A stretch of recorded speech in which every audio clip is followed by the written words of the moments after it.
آمدنی بڑھنی چاہیے. اب آمدنی بڑھنی چاہیے، کیسے بڑھے گی؟ چلے آمدنی بھی بڑھ گئی. اب ہوا یہ کہ جب آپ کی آمدنی بڑھی تو آپ نے خرچ بڑھا دیا. پھر تھوڑے عرصے کے وہ دوبارہ بیٹھ گئے اور پھر وہی نعرہ.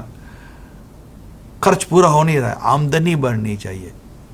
پھر آمدنی بڑھا دی، آپ نے پھر خرچ بڑھا دیا.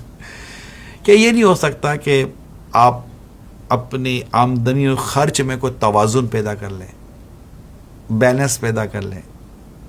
دیکھیے، آمدنی کے مطابق خرچ ہوتا ہے، خرچ کے مطابق آمدنی کی کوششیں کرتے رہیں گے تو پھر بہت تکلیف میں آ جائیں گے، کیونکہ خرچ تو بڑھتا رہے گا اور آمدنی بڑھ کے کتنی بڑھ جائے گی.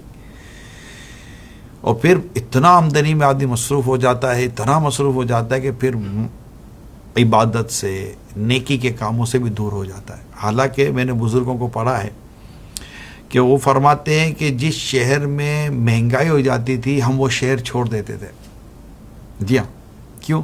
کہ اگر مہنگائی والے شہر میں رہیں گے تو سارا دھیان تو ہمارا کمانے میں لگ جائے گا، تو عبادت کب کریں گے؟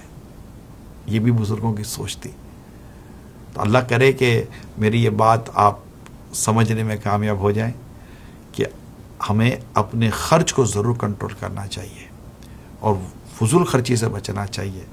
اپنے کچن کا، اپنے باتھ روم ایسیسریز کا، جو بھی گھر کے استعمال کی چیزیں ہوتی ہیں، جو منتھلی آپ چیزیں خریدتے ہیں، اس میں لسٹنگ کریں کہ جو ان نیسیسری چیزیں اس کو پلیز مائنس کر دیں. اور جتنا ہو سکے گھر میں کھائیں، سادہ کھائیں، گھر میں پکا کر کھائیں. انشاءاللہ اس میں بھی آپ کو بچت نظر آئے گی. بار ہوٹلنگ اور پیٹرولنگ، یہاں جانا وہاں جانا منیمائز کریں. اللہ ہم سب کو اعتدال عطا کرے.